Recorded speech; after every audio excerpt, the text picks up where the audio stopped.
have you ever wanted to make your connecting flight last longer in a city you're flying into? Or what about exploring locations that are just outside some of the most popular tourist destination spots? Yeah, great question. So our next guest has the answer for your next vacation, and it is called Hub and Spoke Travel. Let's learn more. Welcome back to the show, travel expert Jennifer Weatherhead. Thank you. Okay, hub and spoke travel, what does that mean to you exactly? So we usually refer to that when we're talking about airports, right? It's a hub airport where you can fly to many, many places. But I'm taking that concept and applying it to either cities or destinations. So you're gonna stay in one spot, make that your central hub, and then you're gonna do day trips or a couple of days to other different destinations. Perfect for people who don't like to sit still, wanna see as much as possible. Maybe you've already been to that destination, you wanna see some different things. Or for group travel, it's really great because then people can go off and do their own separate thing. Different spokes for different types of opinions. Different spokes spokes for different folks. different folks. But you're always coming back to the same place. Yes, exactly. And I love that so much. So let's get to our first destination, our first city. And you say that Lausanne in Switzerland makes for a good hub. Why is that? Switzerland is great in general because they have such incredible public transportation. So trains and buses, they make it really easy, but you can also rent a car if you want to. I love Lausanne because it's in the Vaud region, the French-speaking region. It's the perfect size city, not too big, not too small, so you can kind of explore things. You can do a little chocolate trail if you want to. You can see all the sights, do a food tour, and then you're also can stay at a place called the Hotel Savoy, or the Royal Savoy. So this is right next to a train station, so it will make it super easy for you to get from place to place.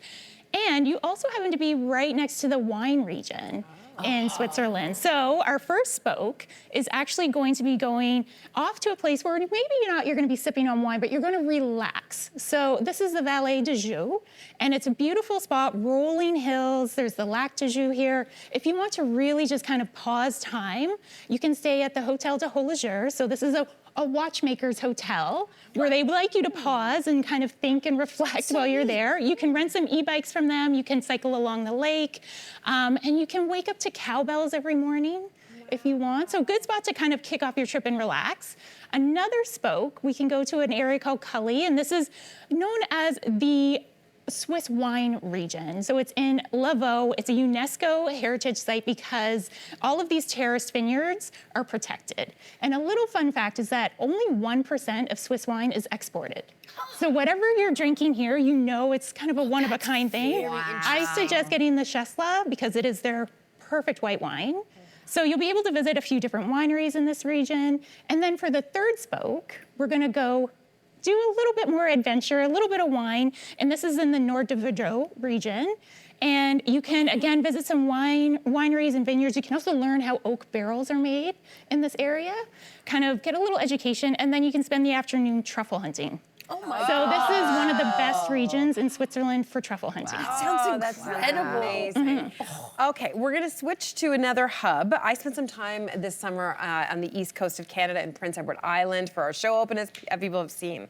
And it was so wonderful. We didn't make it to Halifax, but I love Halifax, and you name it as a really great hub city. Yeah, so it's kind of the East Coast capital, and I have to preface this by saying that I grew up in Nova Scotia, so I have a soft spot for all of these regions, but Halifax really is the perfect, hub for exploring the entire province. So you can stay at the Muir Hotel. It's right downtown. You can walk to the historic properties to see that beautiful section. You can go to museums, Pier 21, bar hop easily, and then you can also dine in some incredible spots. Your first spoke, I don't think you can go to Nova Scotia and not see some lighthouses. So we're going to go on the lighthouse route from Halifax to Peggy's Cove, and then all the way down to Lunenburg. So you can see, if you're a lighthouse enthusiast, up to over 40 different lighthouses on this route. But I think if you just hit up Peggy's Cove, the most iconic one, you'll be pretty good on that front. Another great spoke is to actually go to someplace very close to where I grew up. It's called Knoll Shore. And this is where the Bay of Fundy is. So you can actually walk on the ocean floor. During the summer, you can dine on the ocean floor. It's the world's highest tides are here, but what's best is that you can do some whitewater rafting on the Shubenacadie River. It's the only place in the world where you can do this twice a day, every single day of the year. You're gonna get wet, but it's totally fine. Just be prepared. You can cozy up at your hotel later. And then the final spoke going from Halifax would be going along the eastern shore. So this will take you to Fisherman's Cove, kind of an iconic spot in Nova Scotia, Musquodoboit Harbor, and then Lawrencetown Beach, which is where Nova Scotians love to go in the summer, and they love to surf. So surfing in Nova Scotia. I know. Wear your wetsuit. It's always cold. It doesn't matter what time of year. But this is a really great spot that Nova Scotians love. We love that. Okay, let's move on to our next hub. It is Guernsey in the Channel Islands. What is this place? Okay, so a lot of people might not know about this little group of Channel Islands, and it's right in between England and France in the English Channel. A little collection of islands here, and there's some of the most charming and unique islands, I think, in the world. Some of the most beautiful as well. So Guernsey is going to be the hub, and it's a really quite adorable and charming little island. If you're familiar with the book, The Potato Peel Pie Society, it was based here. So it has a lot of history. Victor Hugo also lived here for a while and was inspired to do a lot of writing when he was here as well. But it's a perfect spot for you to then take ferries or short little island plane rides to other places. So first spoke will be the island of Jersey. So it's kind of the metropolitan hub, I would say, of the Channel Islands. But you can still do lots of great outdoor activities while you're there. They have a castle. You can do some cycling while you're there. You could spend a couple of days here if you wanted, or just do the day trip. The next spoke is probably one of my favorite islands ever in the world. It's called Sark. You take a little ferry ride over to it. They don't have any cars on this island. They have about 400 people who live here.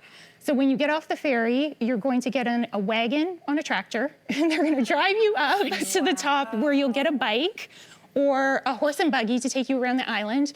You can do some hiking. You can stop by some local bakeries while you're here. And then the final spoke from here is another island called Alderney. So this is really perfect for history buffs because the Channel Islands were actually occupied by the Germans during the war. So there are tons of German fortifications here that you could go and visit. So it's a great spot for someone who's really into history to spend a day. Wow. Oh my gosh, that's incredible. Listen, our next hub is Hong Kong. We've got about a minute left, but I feel like this is such an interesting hub. Take it away. Yes, so I picked this because it's hard to navigate a huge city sometimes, but you can still do it if you apply this hub and spoke angle. So you're gonna wanna plant yourself at the Shangri-La Hotel. I mean, why not? It's on Hong Kong Island. It's very centrally located. Wow. It will take you easy to get to all the different places because it's next to a train station. The closest spoke is going to be Central. So this area is known for the rooftop bars, the incredible dining, Michelin star dining. You can go to Victoria Peak. There's a tram that will take you up there for those viewpoints. The next spoke is going to be across the harbor to Kowloon. Okay. And this is where you're kind of gonna see the real side of Hong Kong. We have lots of markets here. We have a ladies market where they sell lots of ladies fashion and stuff, but anyone can go because they also have a men's market. Anyone can go, but they sell lots and lots of different kind of gadgets while they're there. And then finally, for the third spoke, you're gonna go to a place called Sai Kung, and it's kind of the nature side of Hong Kong where you can visit one of their 200 islands. You can spend a day on a beach and relax. Oh my goodness. Jennifer, thank you so much for all this great information.